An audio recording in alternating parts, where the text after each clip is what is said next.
Olá, boa noite. Boa noite.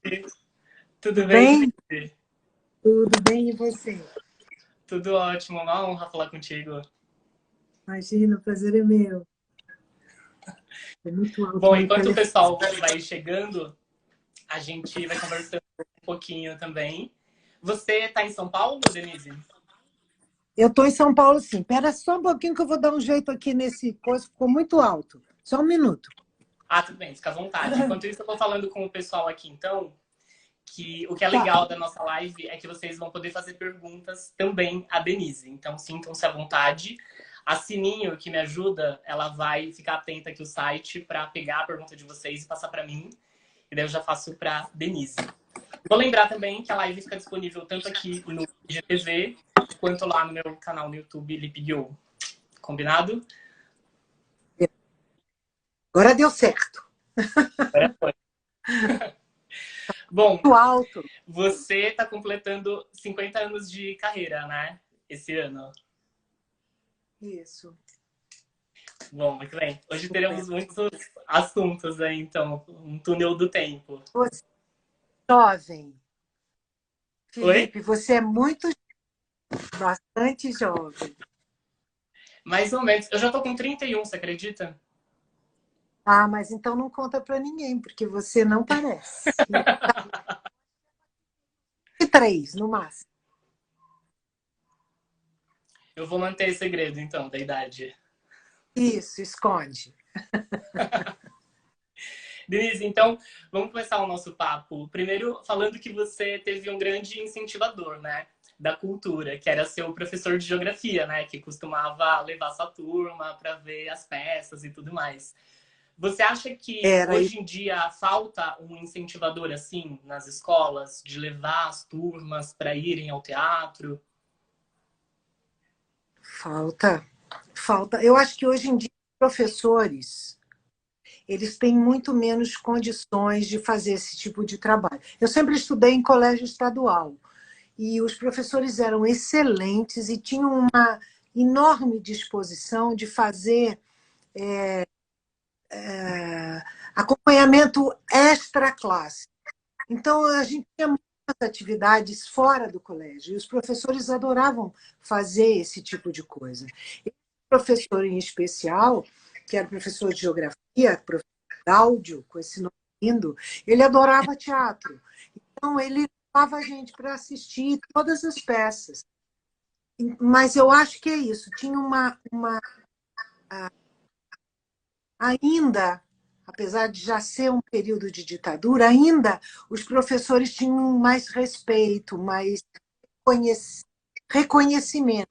Então, eles tinham mais estímulo. As classes não eram tão lotadas, o meu colégio era ótimo, estudei no Alberto Conte, saíram pessoas muito legais, que estão até hoje aí, médicos, jornalistas, engenheiros, e mas eu acho que a diferença eram os professores. Hoje, eu acho que eles estão muito massacrados, né? Eles têm uma carga de trabalho imensa, eles têm que trabalhar demais para conseguir fazer um salário possível deles viverem. Então, há muito mais essas possibilidades. E a cidade também ficou muito violenta. Então, as pessoas têm medo de deixar os filhos irem em extraescolares. O transporte ficou caro, para você pagar um ônibus para levar as pessoas ficou caro. Então, eu acho que uma série de problemas foram acontecendo. O que eu acho com relação ao teatro é que ele deveria ser matéria obrigatória na escola, sempre, desde do primeiro grau. O teatro ele traz a sociabilização, ele traz o prazer da leitura, ele traz o hábito da convivência, de aprender a ganhar e perder. Ele é um jogo de vida. E isso, levado para as crianças, além de um enorme estímulo. Por exemplo, se tem um texto, um tema de geografia ou de história, você pode teatralizar isso, você aprende muito mais fácil. E você se desinibe, você passa a não ter vergonha de falar em público. teatro traz muitas vantagens. Não é só apenas para ser um profissional da área. Ele é para formar. Exatamente. E já aproveitando, você começou a cursar teatro no TBC mesmo, não foi? Isso, foi no TBC. E quando você começa, você já almejava algo maior ou você ainda não tinha nenhuma pretensão? Não, não. Eu já gostava muito de assistir teatro, mas eu achava que eu era muito tímida.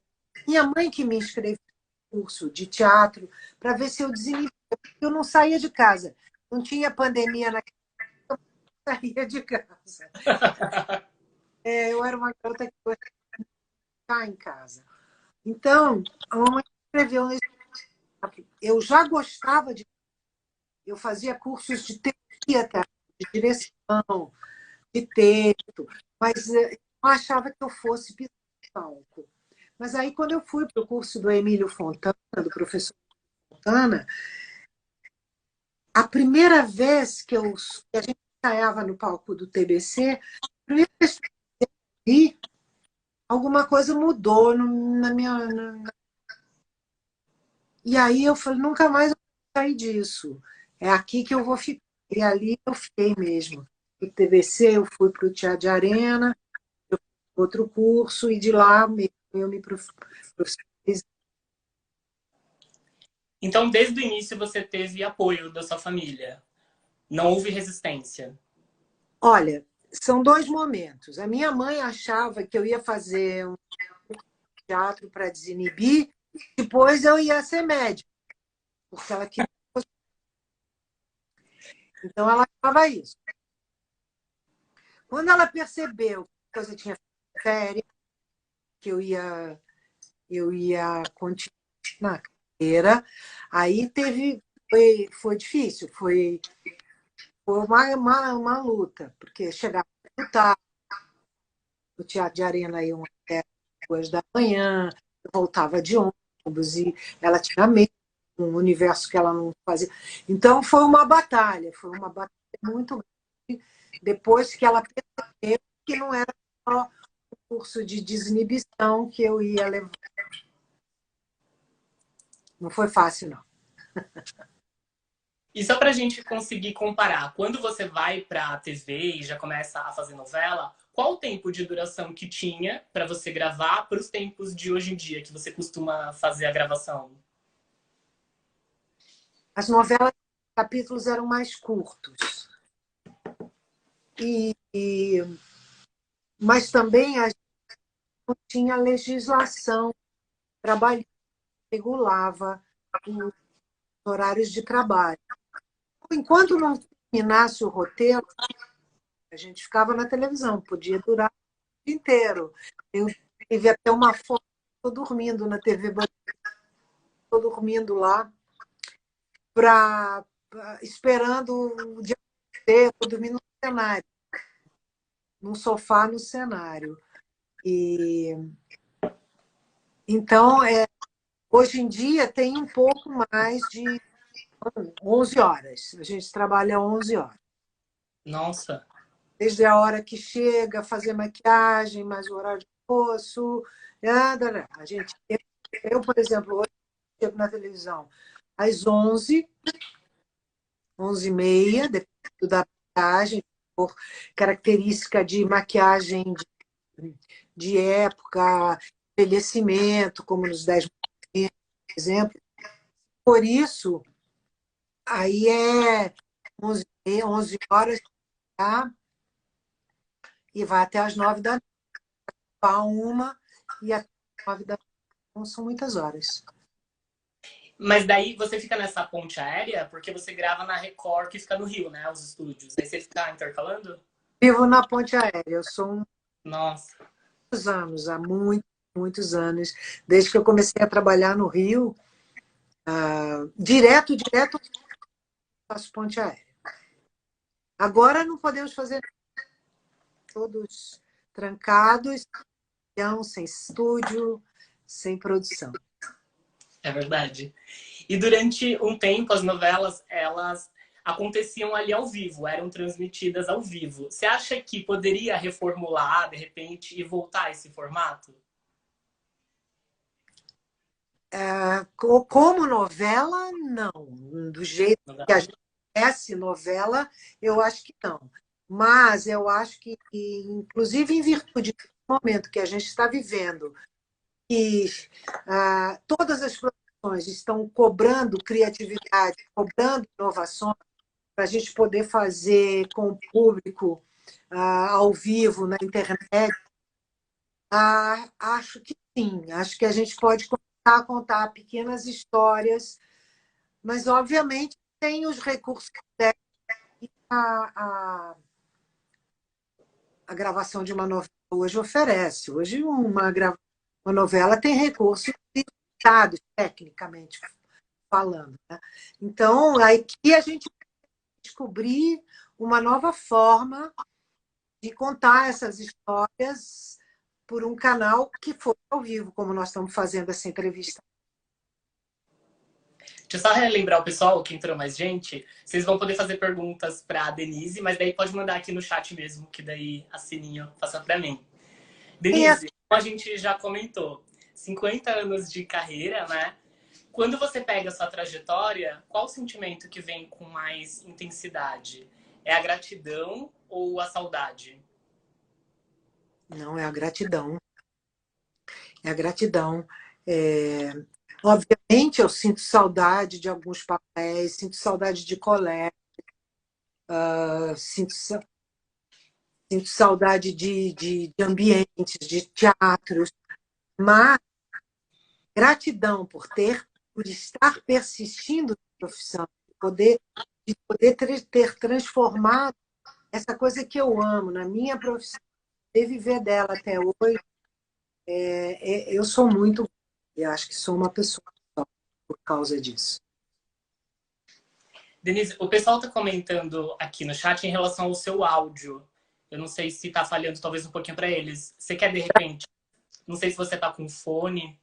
Não, você quer que eu ponha o fone? Fique à vontade. A gente pode tentar. Vai se adaptando mesmo. Eu vou buscar, então. Você fala com eles aí que eu já venho. Combinado. Eu não trouxe para cá, já vou. Que bom. Sininho falou que ficou melhor. Sininho é quem me ajuda, viu, Denise? Que bom, Sininho. Não é Sininho só o Peter Pan. É uma fada, né? Você é o Peter Pan?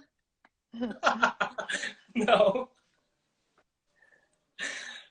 Deixa eu ver onde a gente estava. A gente comentou sobre o fator de gratidão, né? Você queria complementar? Isso. Não, era isso. Eu sou muito grata pela sorte e pela iluminação que Deus me deu para eu poder viver da coisa que eu mais amo. Sem isso, eu não sei. Acho que eu seria uma pessoa muito infeliz. Muitas vezes as pessoas perguntam: se você não fosse atriz, você seria o quê? Eu falei: seria infeliz. Poxa. É o talento e o destino juntos. E você é referência para muita gente. Quem são as suas referências? Laura Cardoso, primeira de todas na lista. Laura, eu comecei a trabalhar com ela na primeira novela que eu fiz. A Laura fazia e ela me ajudou. Eu ficava espiando Laura trabalhar e ela sempre foi uma mestra para mim. Eu fiz várias novelas com ela e sempre usei essa relação que a gente tem de amor, de carinho para aprender. Laura é uma grande mestra, eu acho que é uma das maiores atrizes do mundo, sabe? Ela é uma mulher corajosa, independente, uma atriz que se arrisca. Eu admiro muito Laura Cardoso. Também Paulo Otran, que eu pude ver no teatro logo pequena ainda, fui assistir a Édipo Rei, fiquei assim, sem acreditar naquilo que eu estava vendo. Então, Paulo também foi uma grande referência para mim. E tem tanta gente que eu adoro, mas como referência acho que eu vou ficar com esse casal. E diante de ter atuado com tanta gente Ok. também, com quem você ainda não atuou, mas gostaria de atuar? Com quem que eu não trabalhei que eu gostaria de trabalhar?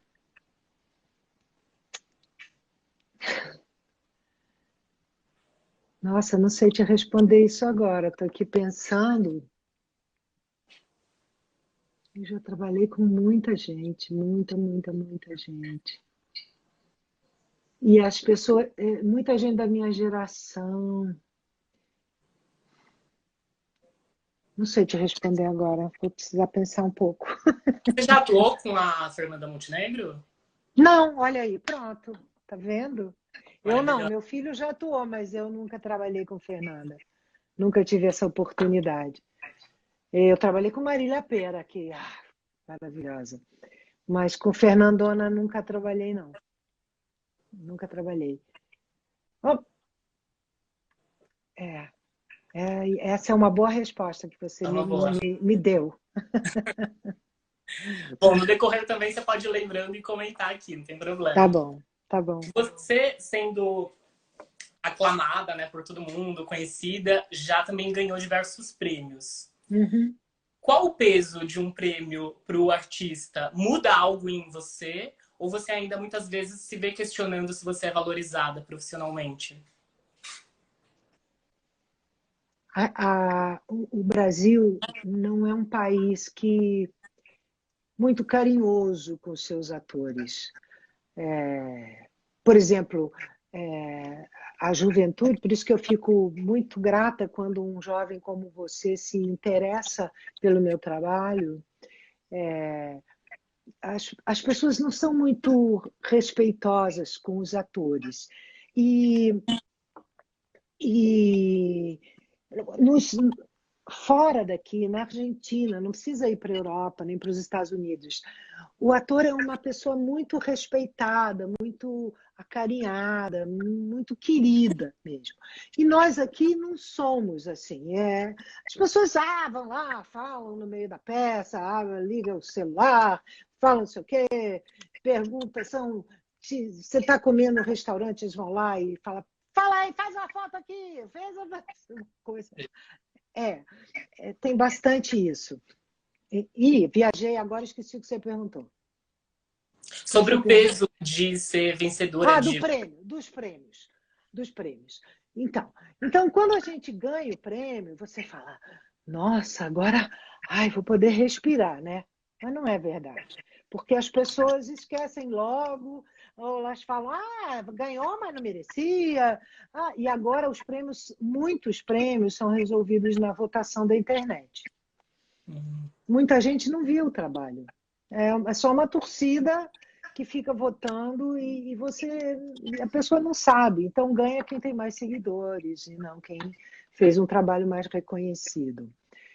Quando a gente ganha o prêmio, é uma delícia. É uma delícia porque é um reconhecimento, é um carinho que você recebe e você fala, puxa, eu fiz um bom trabalho e reconheceram isso. Mas você sabe que tem muitas outras pessoas que fizeram bons trabalhos e que naquele ano não levaram o prêmio. Isso a gente sempre sabe. E depois, quando você vai passando o tempo, as pessoas esquecem que você ganhou o prêmio, que você tal, e daí já fala, já está velha. Ficar velha é quase um crime para uma atriz. Quase um crime. As pessoas ou não sabem escrever para atores e atrizes mais velhas, especialmente as mulheres. E aí os prêmios todos são apenas uma lembrança de dias felizes. Eu vou começar agora já a fazer a pergunta do pessoal que mandou aqui no chat. O Alexandre, tudo bem, Alexandre? Obrigado aí pela presença. Ele está perguntando da sua personagem Vidas em Jogo. Se você fez laboratório para o personagem, e eu já vou emendar, o laboratório, ele é você quem escolhe fazer ou é determinado por cada emissora? Não, hoje em dia as televisões contratam preparadores para fazer. Mas no caso específico de Vidas em Jogo, que eu fazia um transexual, né? Uma transexual. Quando eu comecei, os laboratórios são feitos sempre antes de começarmos a gravar, porque depois que começa a gravar não dá mais tempo. Aí só se tiver uma cena específica, que tem uma música, que tem uma dança, aí é que vai ter uma preparação. Caso contrário, os laboratórios são feitos antes de começar a gravar. No caso de Vidas em Jogo, eu não sabia que a personagem era transexual. Eu gravei 1 mês e meio achando que era uma mulher, porque eles ainda não tinham decidido se essa personagem seria ou não transexual. Então eu não pude me preparar, eu levei um susto quando a autora, Christiane Friedman, me perguntou se eu toparia fazer essa transformação. Claro que eu aceitei, mas eu adoraria se eu tivesse sabido disso desde o começo. Então eu não podia mudar muito o que eu já tinha gravado, o jeito da personagem. Ela usava um lencinho e tal. O que eu fiz foi engrossar um pouco a minha voz, baixar um pouco o tom, mas eu gostaria de ter me preparado mais. Quando eu soube, aí eu fui ver filmes, fui conhecer pessoas, conversar com outras pessoas, mas eu gostaria de ter me preparado mais para poder fazer Não me lembro o nome dela. Acho que ele mandou aqui, Augusta. Augusta, isso. E tem a pergunta da Gi, tá perguntando, essa é difícil, ai meu Deus. Qual o personagem mais desafiador e por quê? Sempre é um grande desafio, sempre é um grande desafio. Na televisão, você tem que resolver muito rapidamente as cenas. Você não tem tempo de ensaiar, como você tem tempo de ensaiar no teatro. O teatro é um grande risco, porque você está ali exposta ao público e você não quer errar. Você não quer errar. O que você não quer no teatro nunca é errar e quer prender a atenção do público. Na televisão, a direção, depois o corte, a edição, ela vai mexer com tudo isso que você tá colocando. Mas fazer a Joquebed, por exemplo, foi um personagem muito difícil, porque ela teve uma trajetória de muitos anos, ela envelheceu muito, né? Ela durou muito tempo dentro da história, ela tinha um misto de fé e vontade de luta, capacidade de luta, resignação. Então, ela era a mãe do herói da história e ela carregava um segredo da vida dela e era uma história contada de 3.000 anos antes de Cristo.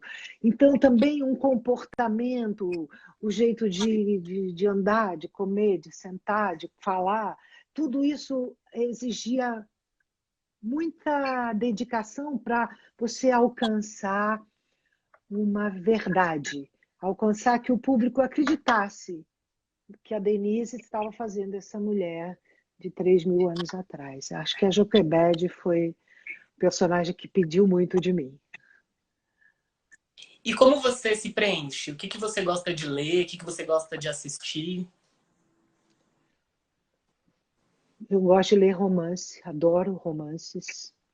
Gosto de ler política. Gosto muito de ler política. E hoje em dia eu acompanho muitas séries e gosto de ver séries na Netflix, na Amazon. Acho que a gente aprende bastante vendo o trabalho dos colegas estrangeiros e agora a gente pode ver personagens mexicanos e noruegueses, franceses. A gente tem um leque dos trabalhos do mundo todo, isso eu acho muito bacana. Não precisa ficar mais só naquela coisa da produção norte-americana. E eu gosto muito de assistir os sites no YouTube, os sites de debate político. Tal. Eu me interesso bastante por política. Não sei se isso me preenche hoje ou me desgasta, mas eu me preocupo bastante com isso. E você, certeza que se apaixona pelos seus personagens. Mas você também se apaixona por outros personagens que outras pessoas estão fazendo e você pensa, poxa, eu gostaria de fazer também? Tem algum assim? Sim, com certeza, com certeza. Às vezes a gente vê uma atriz que faz um personagem, você fala assim, se eu fizesse, eu ia por aqui, se eu fizesse, eu ia por ali.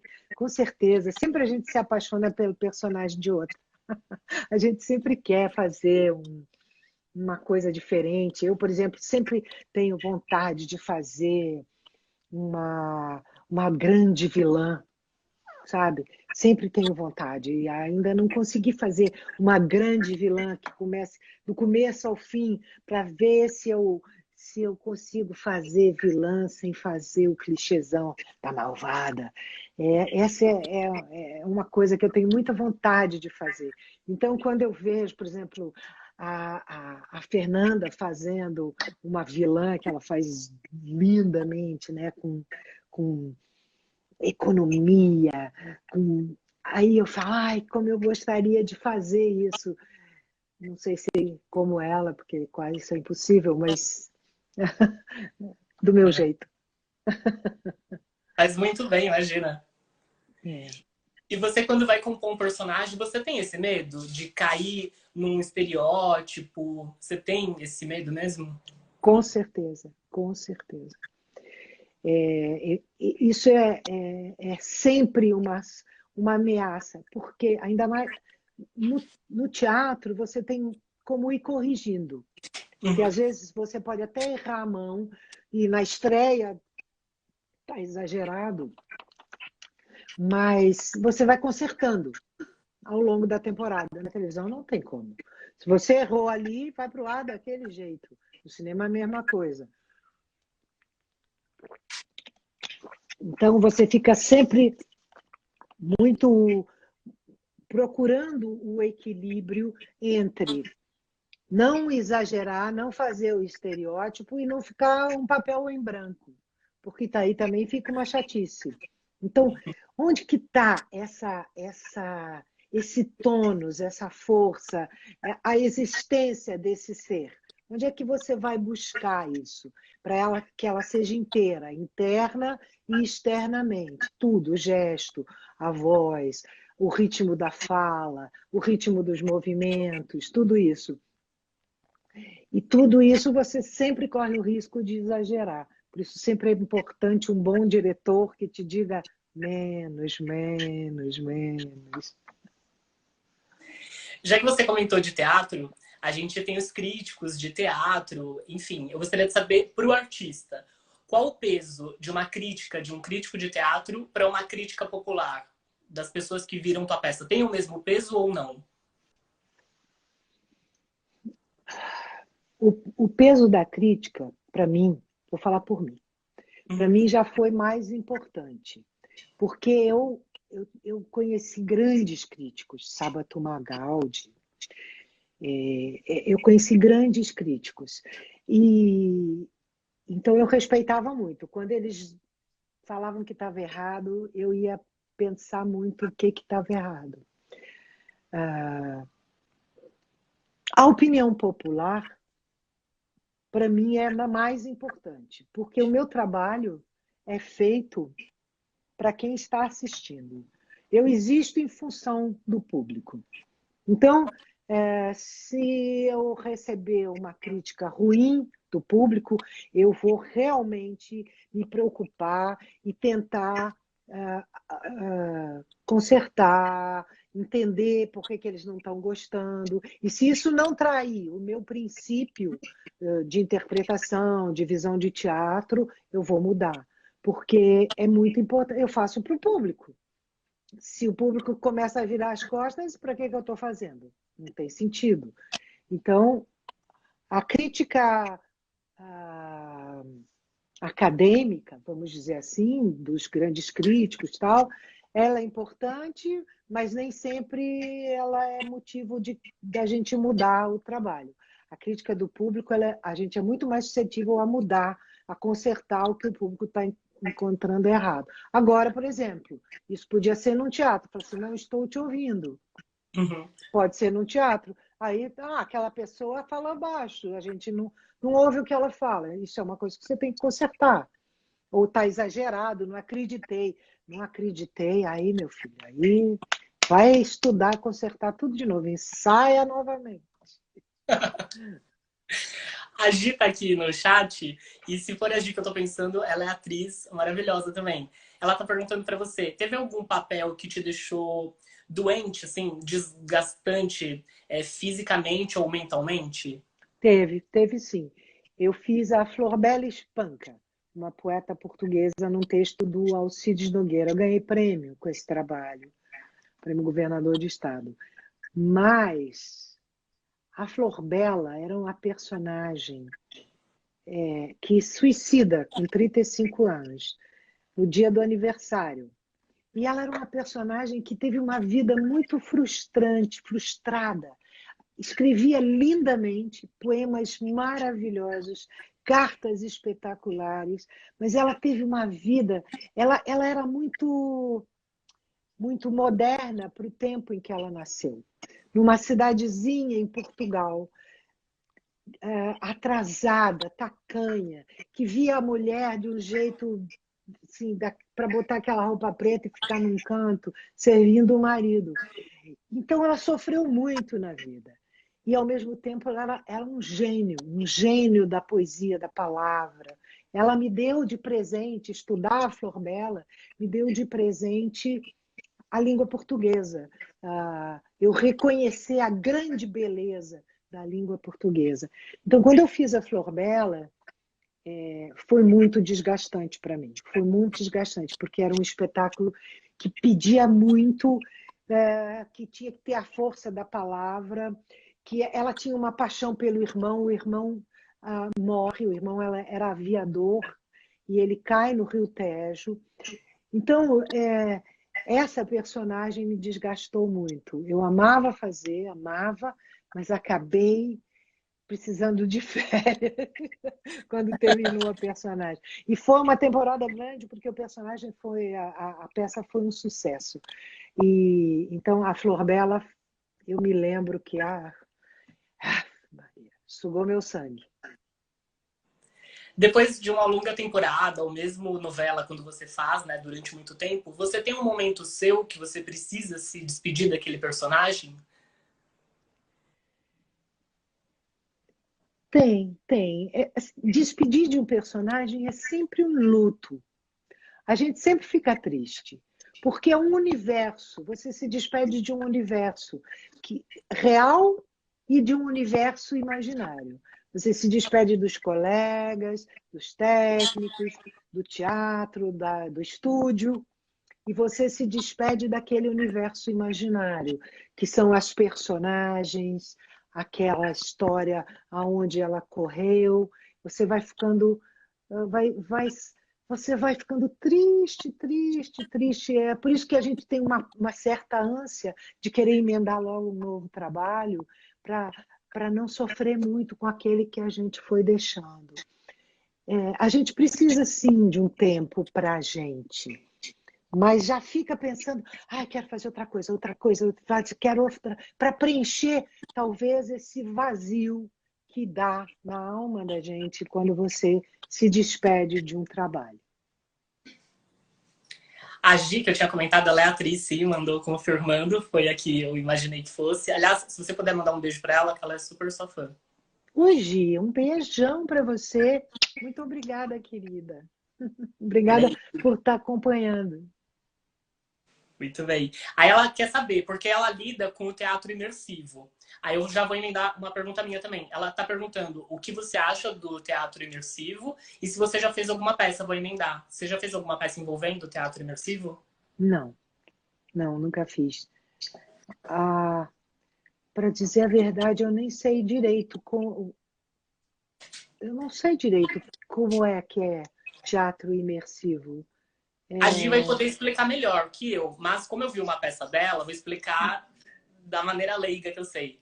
É quando, por exemplo, é uma peça de época, então eles acabam adaptando aquele ambiente para você se sentir na peça de época. Então você se veste, E tem o ambiente, todo o ambiente do teatro fica feito assim. Ah, entendi. Não, nunca fiz assim, não. É, mas acho bárbaro, acho bárbaro. É, eu assisti há muito tempo atrás no Casarão, tinha o Celso Frateschi e Edith Siqueira no Casarão, lá no Campos Elíseos. Era uma peça que era o Danúzio e a sua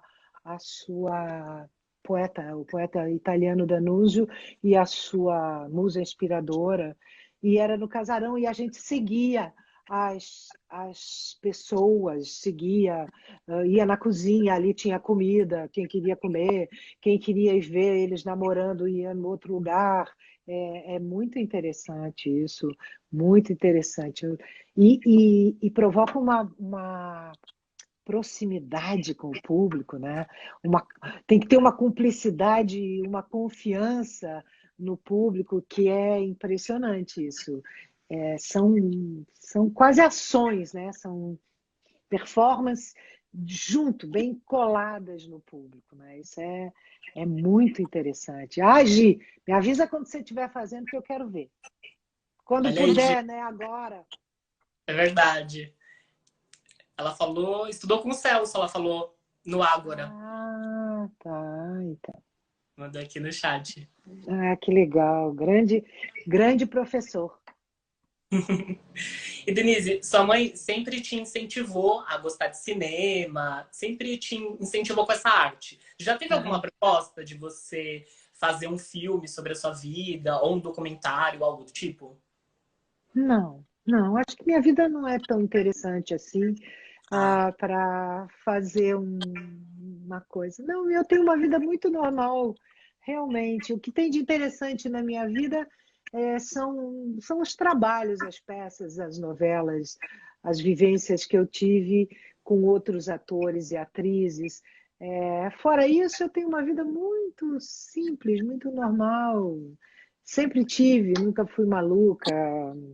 Eu sempre fui meio aventureira no sentido de me aventurar no teatro, me aventurar atrás dos meus sonhos, mas, mas acho que não daria um documentário, né? Tem um livro, né? Tem um livro, olha aqui o meu livrinho. da Tem um coleção livro Aplauso. da coleção Aplauso, escrito pela Tuna Dueck.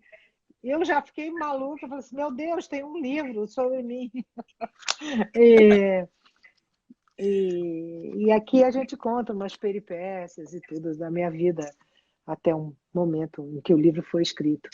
Mas acho que documentário, não. Acho que Não. não. Não. Muitos artistas, infelizmente, eles são homenageados já tarde. Você se sente já o bastante homenageada em vida? Acho que sim. Acho que sim. Eu recebo muito carinho, sabe? Muito reconhecimento. Quando eu gravei, por exemplo, Persona, o Persona em Foco, eu fiquei tão agradecida de poder ter feito aquilo e de poder ter ouvido aqueles depoimentos de colegas que eu prezo tanto.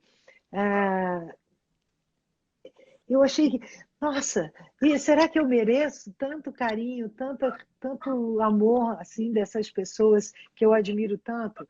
Então, eu acho que sim. Eu não quero, quando eu morrer ou deixar de trabalhar, eu não tenho intenção de ficar para semente, para que as pessoas se lembrem. Eu não tenho isso. Eu acho que, como o teatro, nós somos efêmeros, a gente passa, o teatro passa. Quando acaba a sessão, acabou. Você fica aquele espaço vazio, aquilo não existe mais. E eu acho que fica a sensação de quem viu, de quem te conheceu. E eu acho que a gente é a mesma coisa. Fica a sensação, alguém que foi ver, você que é jovem e que faz essa entrevista comigo, de repente você vai ficar com uma memória, eu vou ter tocado no seu coração de alguma forma. Então, é isso que vai ficar. E é isso que me interessa. É isso que interessa para mim no meu trabalho, que de alguma forma eu toque a alma das pessoas e que de mim reste isso quando eu me for. E você, enfim, com a fama, você chega num patamar que você tem a certeza que você é querida. Mas mesmo assim, há um momento em que bate solidão, por mais fama que você tenha? Muitas vezes, porque a vida da gente, por exemplo, eu que vivo em Ponte Aérea, é muito solitária, porque eu vou para o Rio e passo a semana inteira num hotel, trabalhando, saio do estúdio, vou para casa, para o hotel, estudo, volto no dia seguinte para o hotel, e isso é muito solitário. Agora, eu não tenho medo da solidão. Eu vivo muito bem comigo. Eu vivo muito bem. Eu amo minha família, eu amo meus amigos, adoro estar com eles, mas tendo que estar sozinha, eu vivo muito bem comigo. Eu me compreendo, eu procuro entender minhas dores, minhas faltas, meus desejos e lidar com isso. Então, estar só não é uma coisa que me assombra. A solidão não é uma coisa que me assombra. Porque, na verdade, você nunca está solidão, essa coisa imensa e negra que você tem um livro, você tem um vídeo, você tem um telefone, você tem milhares de recursos, você tem a rua quando puder acabar a pandemia, tem o dono da padaria. Eu acho que tudo isso é uma forma de defesa contra esse buraco negro que se chama, ou que chamam de solidão. Nessa pandemia, muita gente ressignificou a arte, mas você mesma se surpreendeu com o valor da arte na sua vida? Nossa, nossa. Tanto o que seria da gente sem a música, sem os filmes, sem os atores que estão fazendo teatro que o Sesc patrocina, que o Iguatemi patrocina, enfim, que várias empresas estão patrocinando, que nos alimentam, né? Que trazem o sentido da vida, os poetas que vêm aqui falar poesia para gente. Então, tudo tão bonito, né? E eu acho que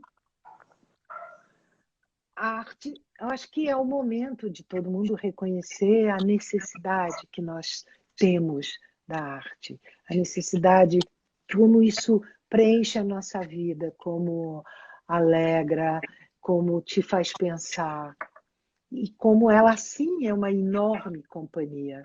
Ela é uma enorme companhia. Você tem um leque imenso, uma variedade imensa, cada um procura o nicho que mais gosta e pode, assim, alimentar a alma e não se sentir só, como a gente estava falando antes.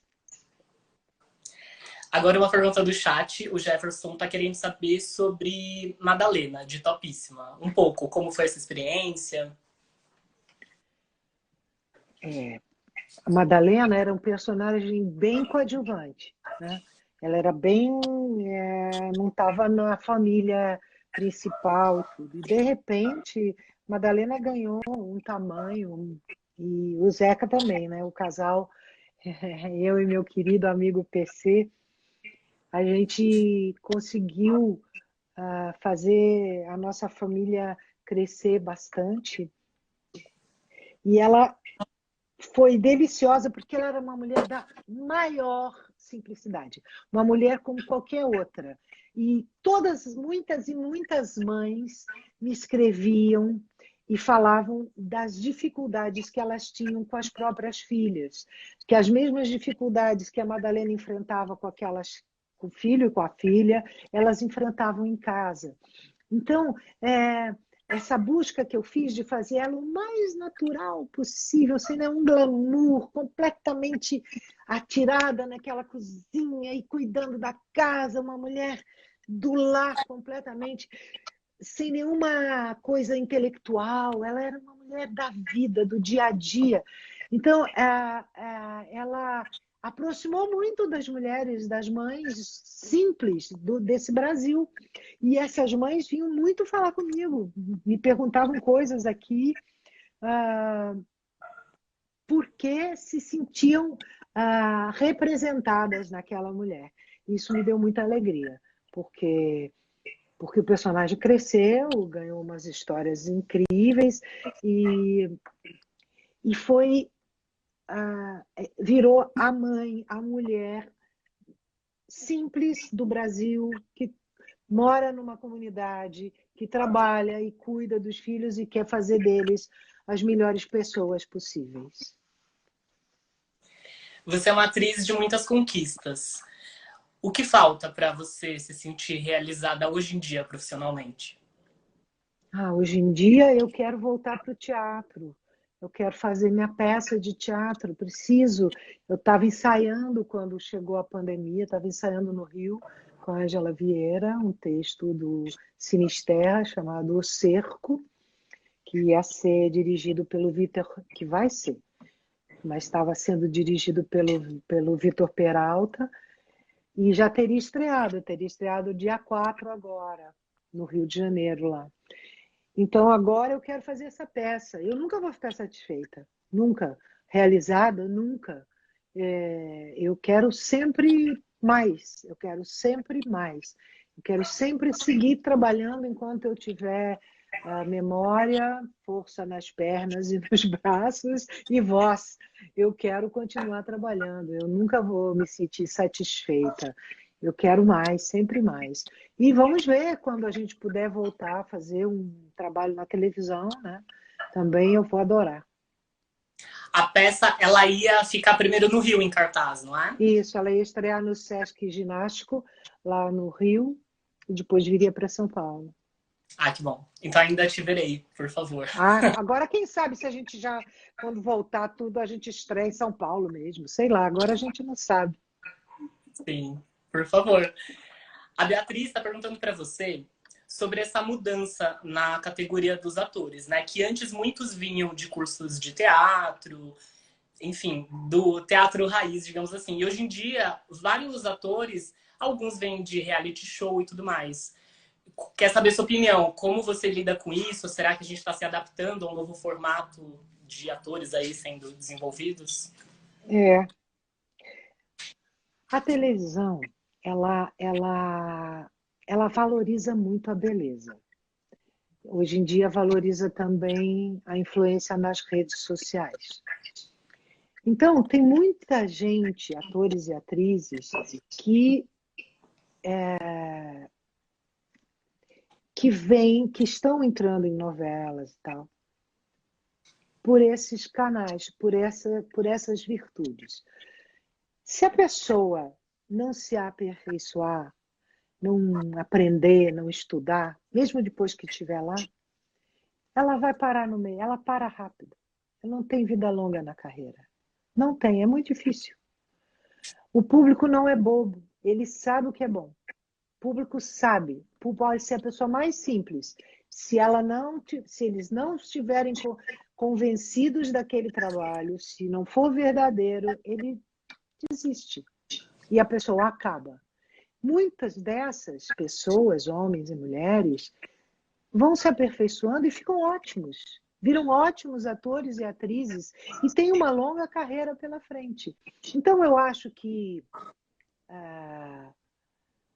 como a arte de interpretar exige estudo, exige preparo, exige técnica, mesmo que a pessoa comece porque é bonita, ou porque ganhou o BBB, ou porque tem 5 milhões de seguidores no Instagram, mesmo que seja isso, ela vai fazer um trabalho, dois, e se num determinado momento ela não apresentar qualidade, ela vai desaparecendo. Como apareceu, ela vai desaparecendo. Ela não permanece na carreira. Então, por isso que isso hoje em dia já não é algo que me incomoda muito. Me incomoda se eu tiver que trabalhar com alguém indisciplinado, que não conhece as regras, que não chega na hora, que tem ataque de estrelismo, que não decora o texto, porque isso vai prejudicar o meu trabalho. e vai prejudicar o trabalho de todo mundo. Aí me atrapalha. Agora, se a pessoa for dedicada, ela vai ter que estudar para poder continuar na profissão. Estamos caminhando para os minutos finais da live. Ah, passou rápido. Passou rápido. Eu, por mim, ficaria aqui a noite toda. Tem muito assunto ainda. Mas eu gostaria de saber de você, Denise, se você pudesse se reencontrar com a Denise lá no começo da carreira, que ainda não conhecia muito bem o teatro, que não saberia a proporção que tomaria profissionalmente, qual conselho você daria para ela?